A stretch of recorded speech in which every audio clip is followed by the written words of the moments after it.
The following program contains graphic images. Viewer discretion is advised.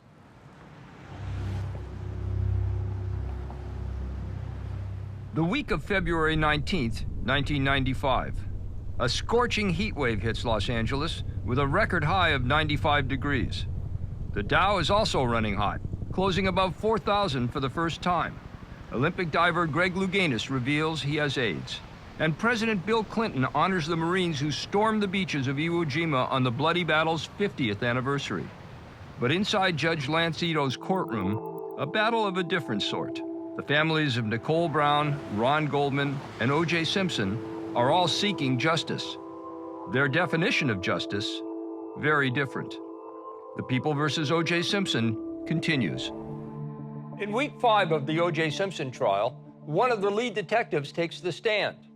Tom Lang and his partner have every decision they made scrutinized by the defense, down to the smallest detail. A grueling cross-examination accusing the detectives of sloppy police work. I'm Roger Cossack, and this is OJ25.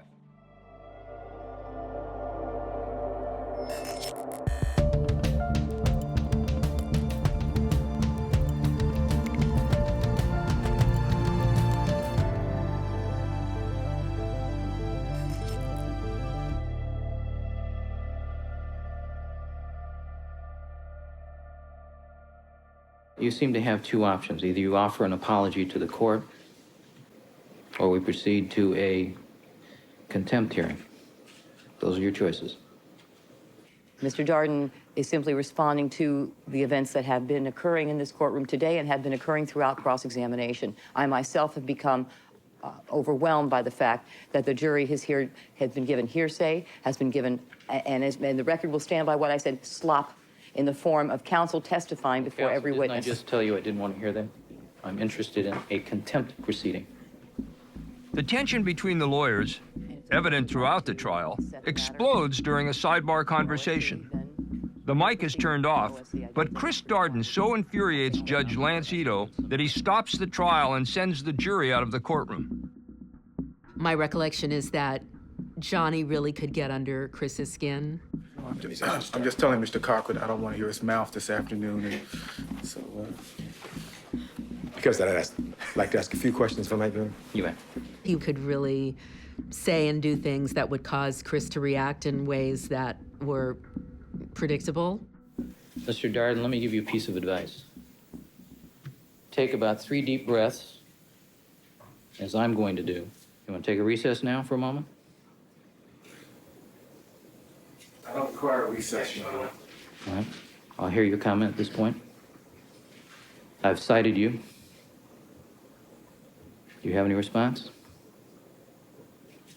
I would like counsel, Your Honor. Do you represent Mr. Darden in this matter? I don't know if I'm legally entitled to, but I would like to be heard on his behalf. All right. What we are all concerned about here, Your Honor, is that there is a method of cross-examination that is being conducted by Mr. Cochran It's that not has what I'm interested in, Ms. Clark. and that is the impetus for the exchange at sidebar, Your Honor. And we are, all of us, greatly concerned about what the jury is getting. They're getting, that is the impetus, that is what led to I don't want to hear the this. exchange at sidebar, Your Honor. Mr. No, Ms. Clark, I don't want to hear about that. I'm not interested in that.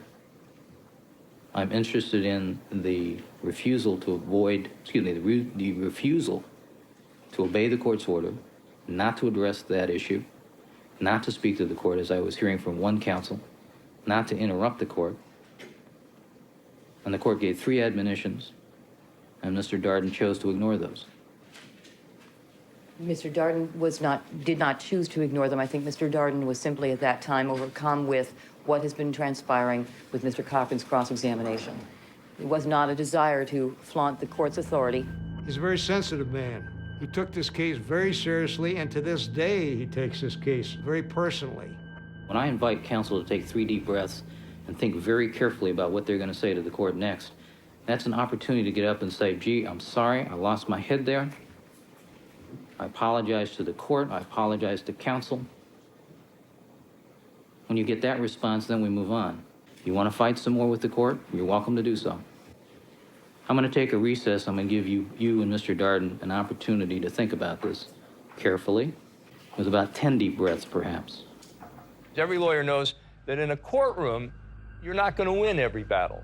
Some you're going to win, some you're not going to win. So you try and pick your spots to win the ones that you think you need to win and not fight so hard on the ones you don't care about.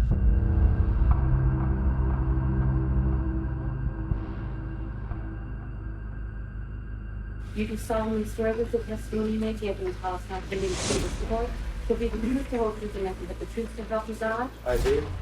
In the course of your investigation, did you learn that Faye Resnick moved in and started living with Nicole? Sustain. Asking. Sustain.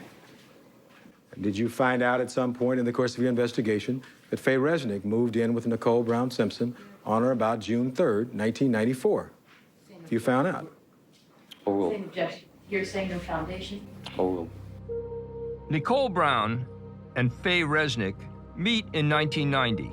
Faye moves in with Nicole a couple of weeks before the murders. The defense wants to explore with Detective Lang Resnick's possible drug connections and if they might have something to do with the murders. The prosecution doesn't want this theory allowed in front of the jury. Decades later, Resnick is still being questioned about the case. I can't comment on that. I really don't know, honestly. I just think it brings back bad memories. Did you not find out in the course of your investigation that in truth and in fact, Faye Resnick became a resident at 875?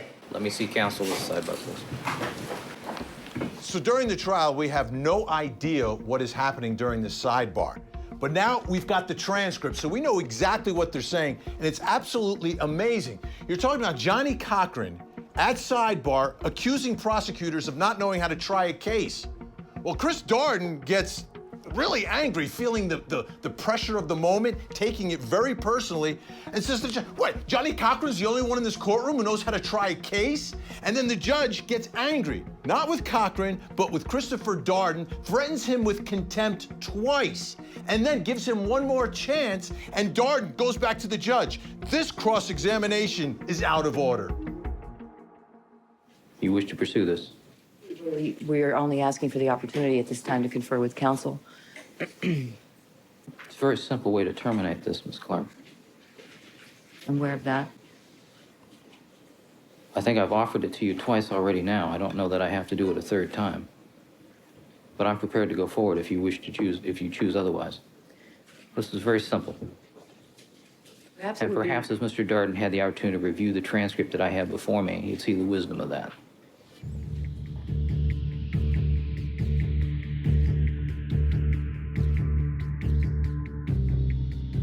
Thank you for the opportunity to review the transcript of the sidebar. It appears that the court is correct that perhaps my comments may have been or are somewhat inappropriate. I apologize to the court. I meant no disrespect. Mr. Darden, I accept your apology. I apologize to you for my reaction as well. You and I have known each other for a number of years, and I know that your response was out of character, and I'll note it as such. If you recognize the item that I've just shown to you marked as People 77.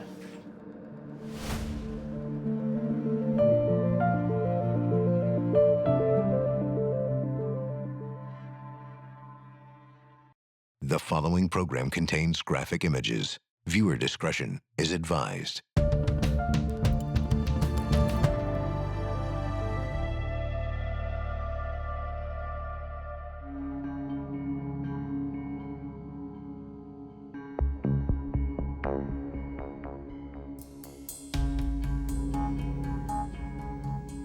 Now, at what point were you assigned to this particular case?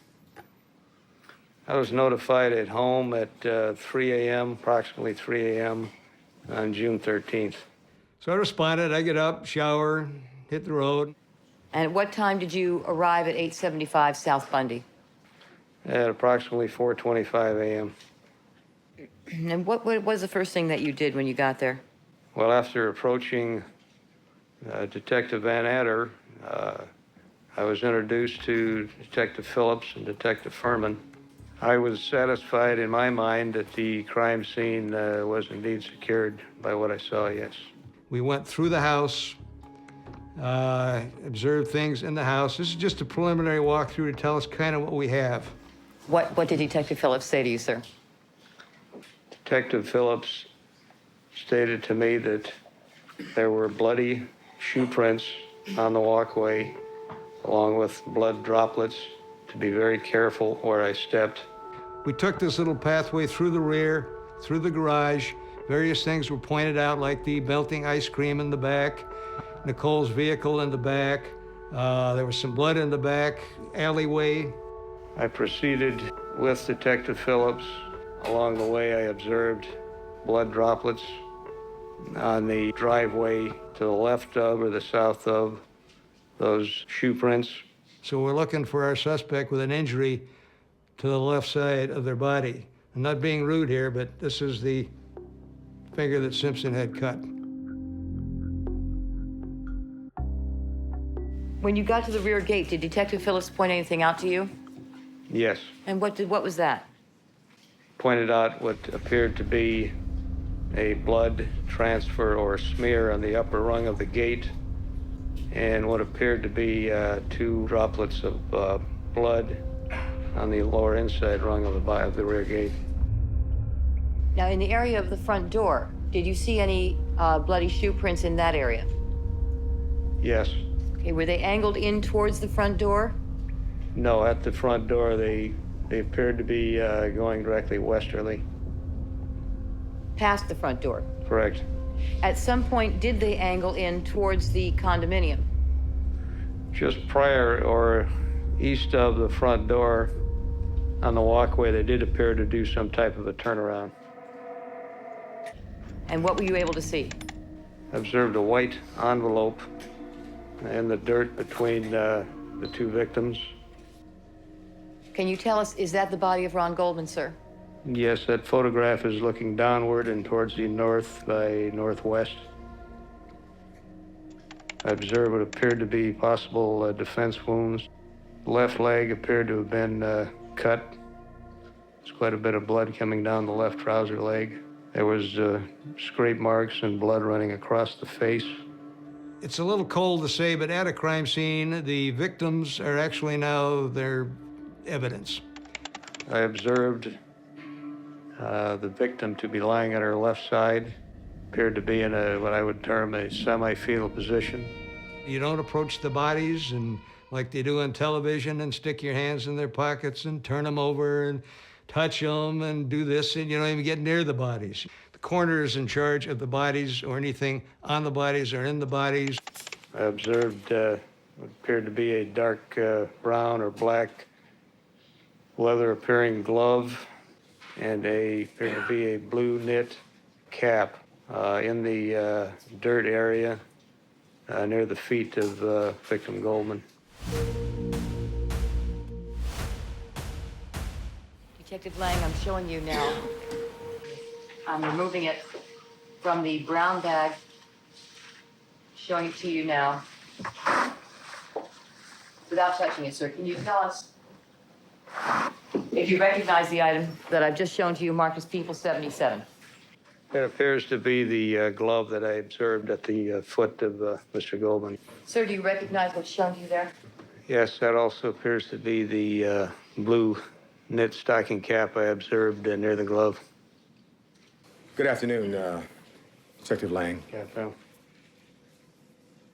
You have been a homicide detective for more than 20 years, is that correct? it's approximately 20 years. These defense attorneys are going to push you, and they're going to push some more. They're going to ask you irrelevant questions. Are you aware that Officer Risky, the first patrolman on the scene, touched Mr. Goldman's body? Are you aware of that? Only through the testimony of Officer Risky. And where'd you see that testimony, hear that testimony? I was observing it on television. So you're watching television? Yes. A lot of, would you kindly repeat that, please? Or I don't recall. Can I check my murder books? Because I had my murder books with me on the stand. What are you referring to there? This is my murder book. That's your homicide book? Yes, that's one of them. Okay. And so how many books do you have? Homicide books do you have? In this case, Yes, in this case. 4 or 5.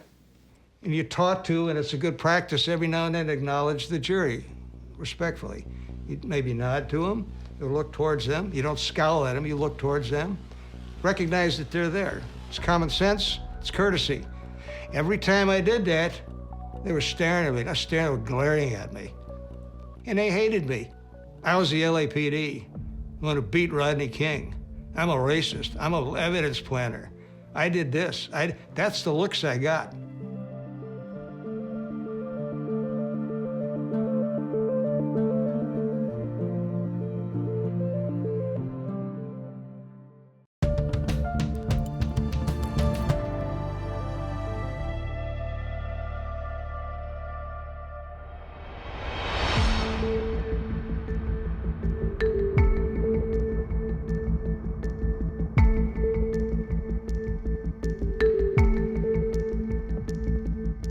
They set up on a little knoll right across the street.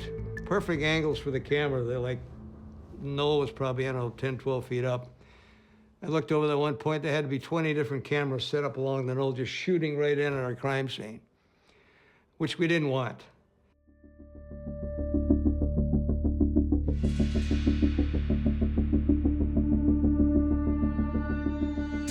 The excerpts that I'm going to be pointing out to the court is the lack of depth, the lack of perspective. This tape is clearly more misleading and more prejudicial than probative. And where does it say that a videotape, an accurate depiction of what happens, would not be admissible? The problem that we have is that we have a cameraman whose angle and position is unknown, and we have the use of a lens, the nature of which is unknown. This is a videotape. This would be almost like, and I'm sure that in the Rodney King case, I'm sure the prosecution argued, you can't show that tape. The defense argued we couldn't show that tape. But this is an accurate recollection of what took place. It tends to leave the inference that the feet are in blood or contaminating blood as they move, when you really can't even see them.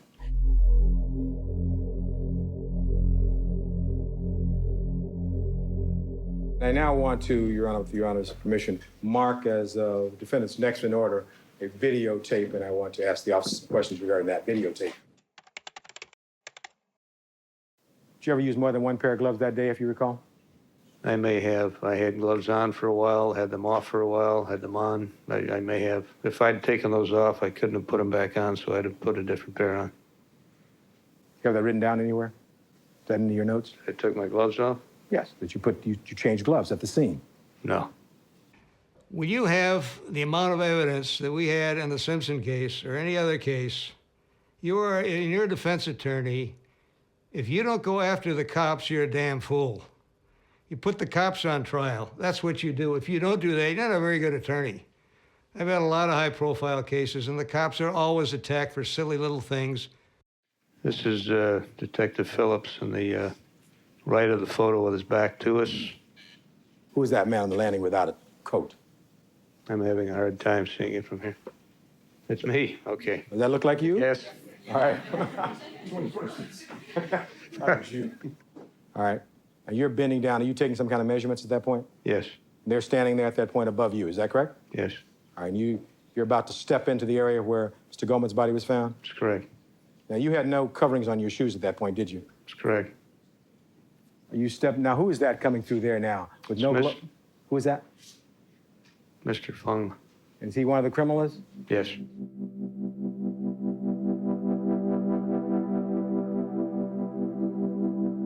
I never worked a case with Dennis. I think he'd been around for about 10 years or so. I would call him a competent criminalist, not an overly experienced one. You see he has nothing on his hands? Yes. And he's carrying, can you back that up a minute, Mr. Harris? Stop it there. He's carrying a bag or something in his hand? Yes. The way that the evidence was collected was a major, major point in the trial and a major part of the defense case. The defense alleged that the collection of the evidence led to corrupted evidence, contaminated evidence. The LAPD made mistakes. They admitted to making mistakes. You never saw Fung with any coverings on his shoes, right? That morning. I never observed any, huh?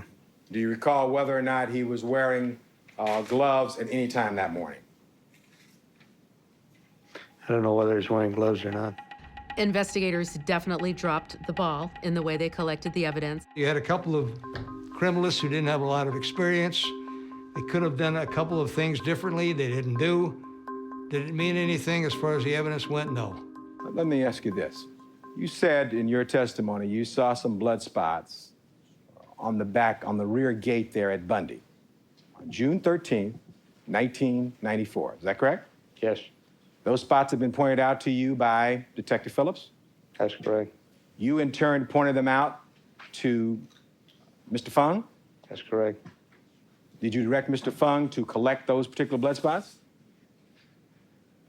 I directed him to do that, and I believe I mentioned to check the entire gate. All right.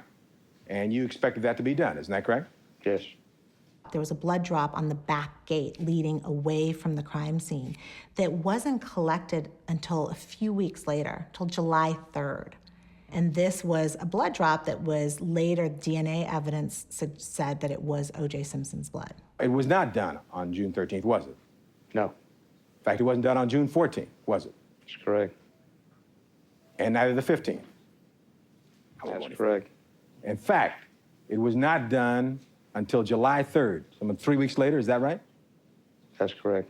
The interesting thing is he was really liked by the police, and in this case, kind of turned the tables for Johnny Cochran. You're a homicide detective of over 20 years' experience, right? Well, that's foundational. It's a state. And The way it's phrased, all right, it's well, argumentative. let me say, you're a homicide detective of 20 years' experience, aren't you? Yes. Personally, I really like the guy. He's a funny man. He had a dry sense of humor. You get a kick out of him if it's one-on-one, but you're in court and you're getting cross-examined by him, it's a little different. He's going to bring up all those little things he knows damn well aren't worth anything. They don't mean anything. Do you recognize what's shown there, sir? Yes, that's appeared to be a dark brown or black leather glove that was pointed out to me by Furman.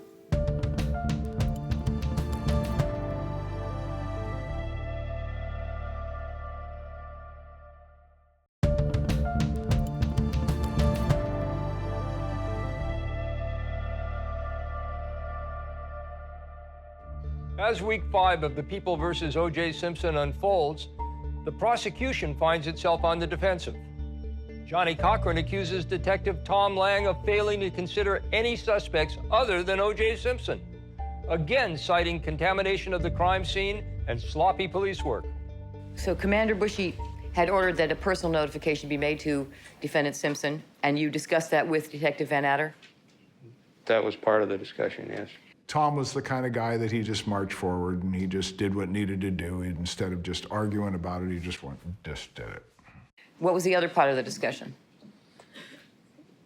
That we would want to speak with Mr. Simpson, get some type of an initial statement from Mr. Simpson in regards to our investigation, to meet him, to see that his children had been picked up or cared for.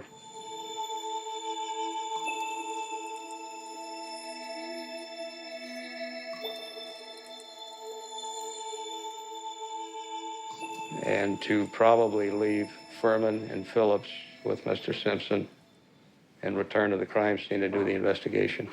We got to the Rockingham location at about 5:15. It was still dark. Driving up Rockingham, it's a fairly narrow street. Approached the Rockingham gate, and there was a white Bronco parked right by the Rockingham gate, a little bit at an angle.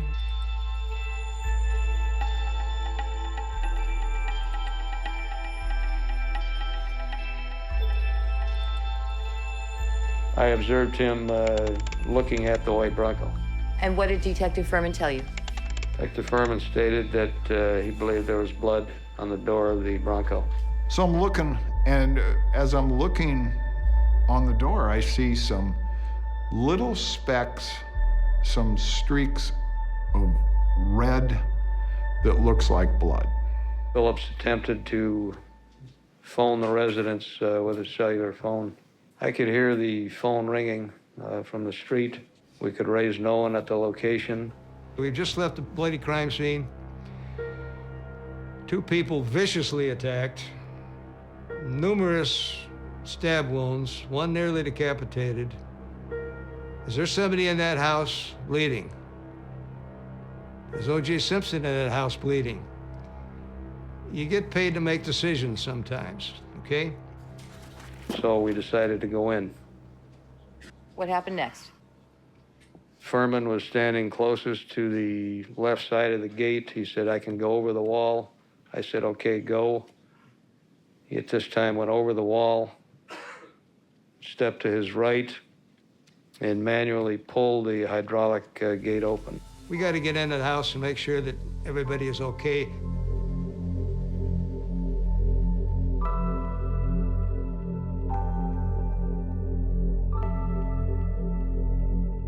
We were told that Simpson, by Cato, well, by Arnell, and then Cato, that Simpson was in Chicago.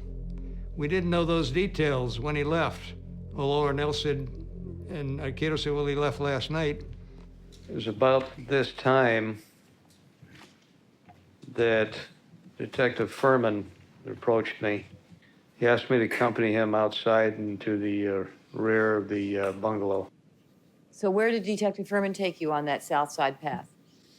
He took me down to a point just as indicated in the photograph here. Appears to be a wall air conditioner coming out of the left side of the wall. That particular area is the rear of Cato Kalin's guest room. He took me to a point just this side of the air conditioner. Do you recognize what's shown there, sir? Yes, that's appeared to be a dark brown or black leather glove that was pointed out to me by Furman. Furman didn't plant anything. He didn't plant the glove or anything else. He did his job properly at Rockingham after interviewing Cato Kalin. Cato Kalin says he heard a noise behind his bungalow. He did the right thing. He did the good thing. He followed up on what Cato Kalin said, and he found the glove. That's good police work. You're the lead investigator in this case. Whether or not there are any blood droplets or anything like that in and around this area where this glove was allegedly found? I don't believe there are. All right. What about on the fence? You find any blood spots or anything? Any smears on this fence to the right of where that glove was allegedly found? I'm not aware of any. All right. You're the investigator, right? Still? I am the investigator at Bundy. We had a bifurcation. Detective Van Adder took Rockingham, and I took Bundy as a crime scene. Now, when the sun came up, everybody could see the blood leading from the rear of the Bronco, through the Rockingham gate, up the driveway, into the foyer, and right into the house. You don't ask a question unless you have the evidence to back it up.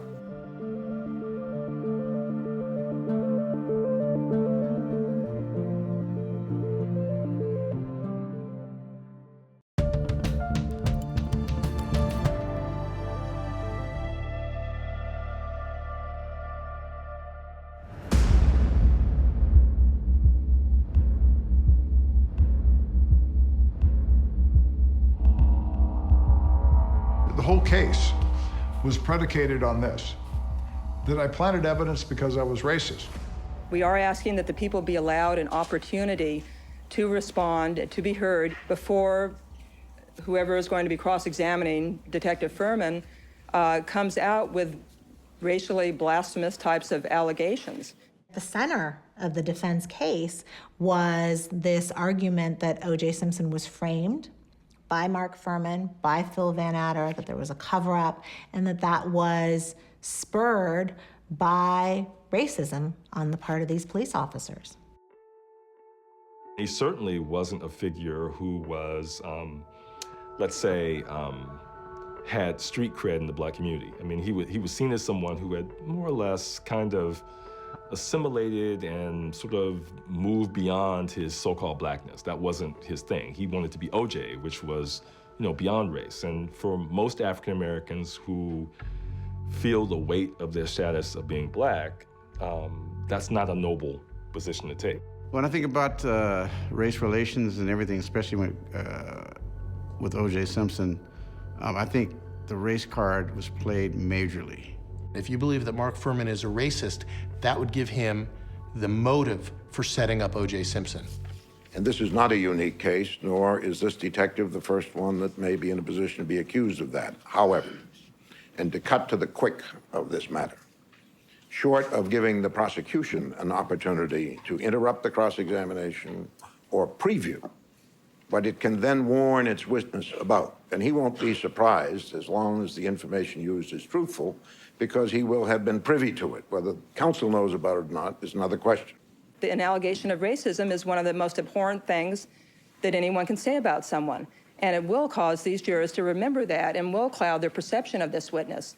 And all we're basically asking for is for an opportunity for the court to decide, not the defense attorney, but for the court to decide whether or not an area is appropriate to go into. There is no evidence that Detective Furman moved any evidence or planted any evidence. I propose the following: that the defense provide to you in camera, under seal, not to be given to either the press or the prosecution, but to assist you in making rulings from time to time as they may be necessary in cross-examination. Number one, the areas of intended inquiry, and number two, the supporting evidence. I just want to reiterate again, Your Honor, the unique and unusual circumstances of this case. I'm not aware of any situation where we've had these types of allegations against a police officer who has recovered important evidence in a double murder that's being reported on worldwide by the press. If there is not a denial, then the need for contradictory evidence evaporates. If there is a denial, I was taught 40 years ago that you don't ask a question unless you have the evidence to back it up. This is a rough, dirty game, and this is the way it plays out.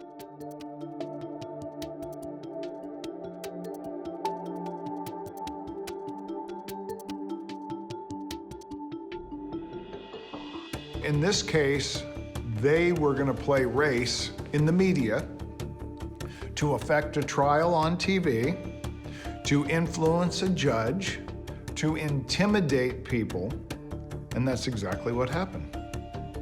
So it really doesn't matter who you are.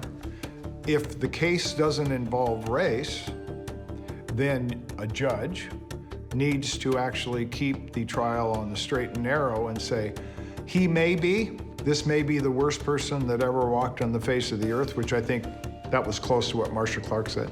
That may all be true, but that is irrelevant to the facts in this case. In the black community, there was suspicion from the very beginning of police officers like Furman. Almost from the beginning, race is a subtext of the news coverage. Time magazine's cover story on Simpson's arrest enrages African Americans when the magazine's editors darken his mugshot. They made him look like a criminal. The media, the white media, was so quick to begin to uncover, and the LAPD, to uncover things that tied him to the murder. Since the murders, the headlines in the LA Times and the African American press, led by the LA Sentinel, reflect very different editorial perspectives. The LA Sentinel was part of its mission, part of its purpose was to provide an alternative to the mainstream press, to the LA Times, to local TV news and radio news and so forth. For example, the week after the Bronco chase, the front page of the Sentinel praises the loyalty of OJ friend Al Collins, who drives the Bronco during the chase. By comparison, the LA Times story on the Simpson-Cowlings friendship runs on page 19. Outside the courthouse, the scrum of cameras is like a forest fire that creates its own weather. Everyone is fair game. Lawyers coming and going. Hey, Kristen, how are you? Sure, Kristen. Split sides here. Hi, gang. Why does the press... Family members and spectators. Meanwhile, the very presence of the cameras is a magnet for those who crave attention. The OJ trial really needed our presence. There were dozens and dozens and dozens of cameras anytime you went into or out of the courtroom, the building. None of us had ever experienced anything like that. There was this huge media camp, we called it Camp OJ, which was across the street with risers and tents and satellite trucks. There was a gauntlet every day into the courthouse that the defense would walk with reporters on either side shouting out questions. You guys rolling back there? Good, how are you? During the 5th week of the trial, Judge Ito takes a tour of a courthouse storage room turned newsroom. Over 2 decades later, relics from the improvised media hub, typewriters, old batteries, and wiring from the phones journalists used remain as if frozen in time. There was both a camaraderie and a cutthroat attitude in covering the OJ case. While the way I did it was insensitive, it would have been much more insensitive for them to find out their daughter was murdered over the television.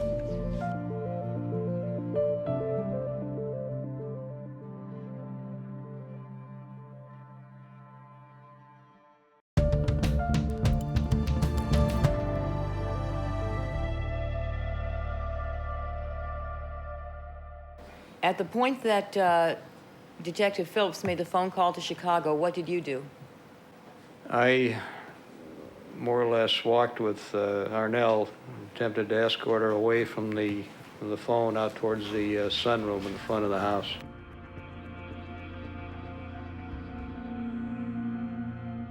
I had determined at that point that I was going to tell her what had happened. She was very inquisitive and becoming more and more upset. And I felt this was the time that I should make this notification about the death of Nicole Simpson. What happened next? She became extremely upset. Extremely upset. She calmed down after a little bit to the point where she asked if she could call her dad's best friend and have him come over to the house, Mr. A.C. Cowlings.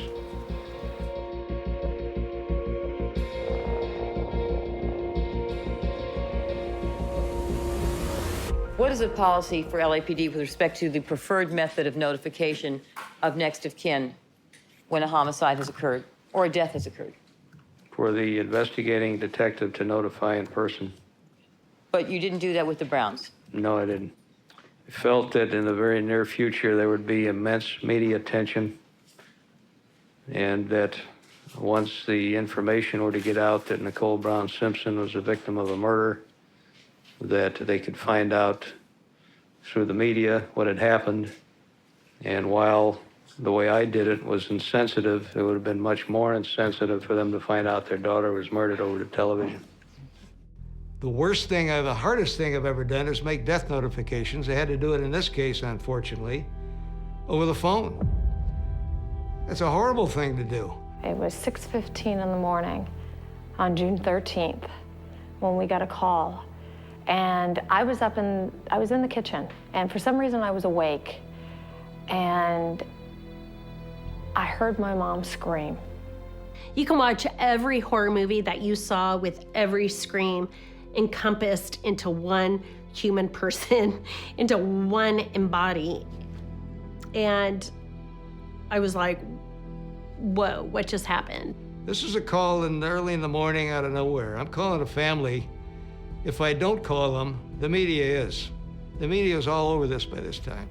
And I just remember that, and I ran back to her bedroom, and I said, what is going on? She was on the phone, she was standing up, she had the receiver to her ear. My mom was white, like whiter than white, like this, like her life was like sucked out of her. I said, what's going on? She goes, your sister's been killed. I said, what? Because we had just seen her the night before. And I grabbed the phone, and it was Tom Lang on the other end. Shortly after I began to speak to Mr. Brown, Denise Brown, I got on apparently another phone. What did you tell them? I said, what's going on? He goes, your sister was killed. And I go, oh my God, he did it. And he goes, who did it? And I said, OJ Simpson. I said, he murdered my sister. Denise Brown began to scream over the phone, what I believed to be hysterically.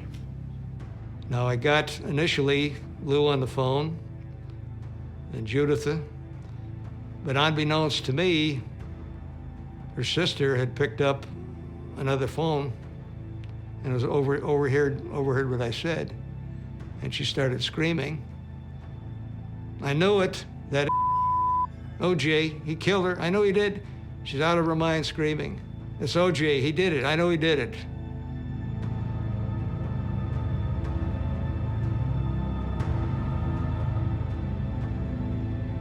We're going to be talking to a lot of people. There's no rush here, but we're going to start with Simpson when he gets back.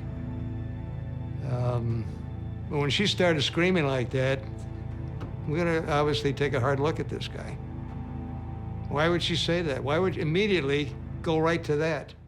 Immediately.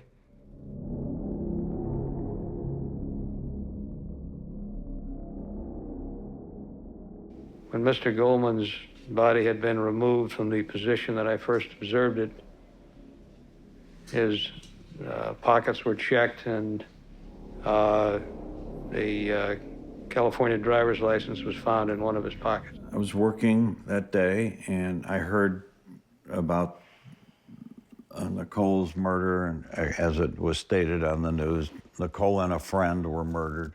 I came home, and as soon as I walked in the door, Patty started calling Fred, "Come, there's somebody calling, something about Ron." The lady on the other end said, "This is a coroner's office." Well, of course I know what coroner means, but it just did not even register. And the woman said to me, "Did you hear about the murder of Nicole Brown?" And I said, "No." I don't remember whether she told me who was on the phone or when I picked up the phone. It was somebody calling from the coroner's office. And they asked me if I had heard about what happened during the day. And I said, "What does that have to do with me?" And they said, "Well, I'm sorry to tell you this, but your son, Ron Goldman, was the other victim." And Fred, I said, "Fred, hurry up, get here. Hurry, something happened to Ron. Hurry up, come to the phone." And it was like, Fred turned so white. I mean, it was a shock, like, beyond anybody's comprehension. I mean, it almost like didn't register, it just did not register. That's how it was told, over the phone by a coroner. Within about 30, 40 seconds of the coroner telling my dad that it was my brother that was the other victim, my brother's driver's license picture was flashed on the news. It's a conflicting feeling to wish that your loved one would have run to protect themselves when their choice to stay and try to help another person cost them their life. This is not justice. This is a sham. And again, I'm thinking, gosh, what could have been? What if? What if this was only 6 months and there was no cameras here? What if there was a gag order and they didn't release all this? What if there was no Furman? What if there was no Rodney King? The last thing anybody thought about was 2 young people getting slaughtered in West LA in the middle of the night on a walkway. That just seemed to be forgotten entirely. Week 5 of the trial ends with a twist as the jury is dismissed, when prosecution and defense attorneys do battle over a new witness who is about to leave the country. That's next on OJ25. I'm Roger Cossack.